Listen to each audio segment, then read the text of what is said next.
Hello बच्चों, let's read the question. Question is 10 to the power of log base p bracket log base q bracket log base r x equals to 1 and log base q bracket log base r bracket log of x at base p equals to 0. Then p equals, first option r is to the power of q upon r, second option r cube, and third option 1, and fourth option r is to the power of r upon q.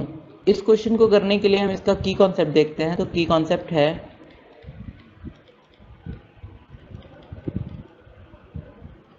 a is to the power 0 1 होता है. अगर किसी भी की power 1 है, अगर a कोई सा भी नंबर है उसकी पावर 0 है तो 1 आता है, और अगर 1 आता है तो इसका मतलब वो पावर क्या है, 0 है. Second, log of a at base a equals to 1 होता है. मतलब log की वैल्यू 1 तभी आती है जब बेस और वैल्यू दोनों बराबर हों. थर्ड कॉन्सेप्ट है log of x at base a equals to 0 आता है व्हेन जो x हो उसकी वैल्यू 1 हो. जब x की वैल्यू 1 आती है तो इसकी वैल्यू 0 आती है.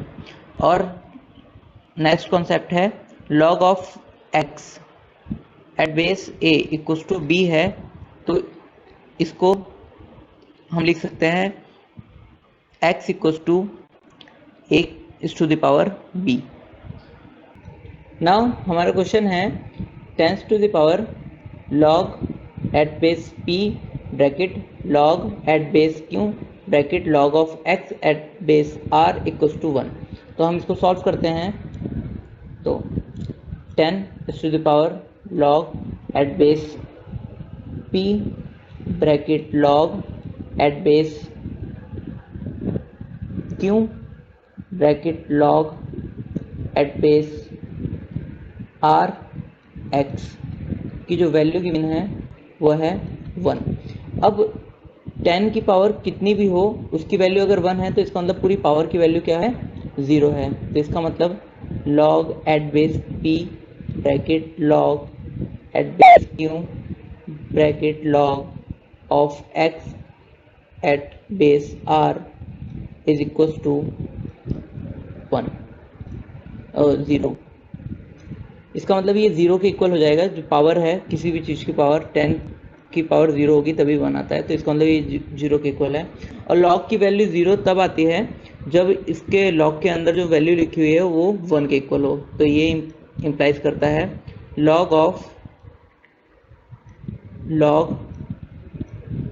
Of x at base r और at base q is equals to 1.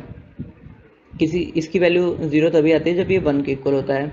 और log की वैल्यू 1 तब आती है जब जो ये अंदर वैल्यू लिखी हुई है वो बेस के इक्वल हो. इसका मतलब ये इम्प्लाई कर रहा है q equals to log of x at base r. और इसको हम लिख सकते हैं x equals to r is to the power q. ये हमारी फर्स्ट इक्वेशन आ गई. हम ऐसी सेकंड जो हमारे पास टर्म गिवन है हम उसको सॉल्व कर लेते हैं. तो सेकंड टर्म है हमारा, तो इसको लिख लेते हैं. तो यह है log at base q bracket log at base r bracket log of px log of x at base p is equals to 0. अब इसकी वैल्यू 0 तभी आती है जब ये जो वैल्यू है अंदर उसकी वैल्यू 1 हो. तो इसका मतलब ये इम्प्लाइज कर रहा है log of x at base p at base r is equals to 1. और इसकी वैल्यू 1 तभी आती है जब वैल्यू जो हो वो बेस के इक्वल हो. इसका मतलब r equals to log of x at base p.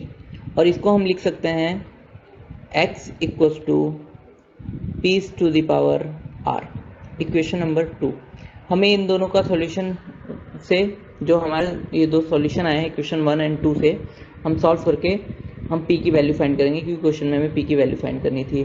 तो हमारे पास जो पहली क्वेश्चन थी वो थी x equals to r is to the power q, और सेकेंड इक्वेशन है x equals to p is to the power r। तो हम इन दोनों को कंपेयर कर लेते हैं, फर्स्ट एंड सेकेंड को। तो कंपेयर करेंगे तो x बराबर है, तो ये हो जाएगा r की power q equals to p की पावर r। अब हमें p की पावर निकालनी है, तो ये जो p हो जाएगा वो इक्वल हो जाएगा r की पावर q अपॉन r। तो हमें p की वैल्यू हमसे पूछ रहा था, तो p की वैल्यू आई है r to the power q upon r। तो हेंस हम इस क्वेश्चन में हमको बताना ये था कि p की वैल्यू किसके बराबर होगी। Then the correct answer of this question is option number A, r is to the power q upon r. Hope you understood it well. Best of luck.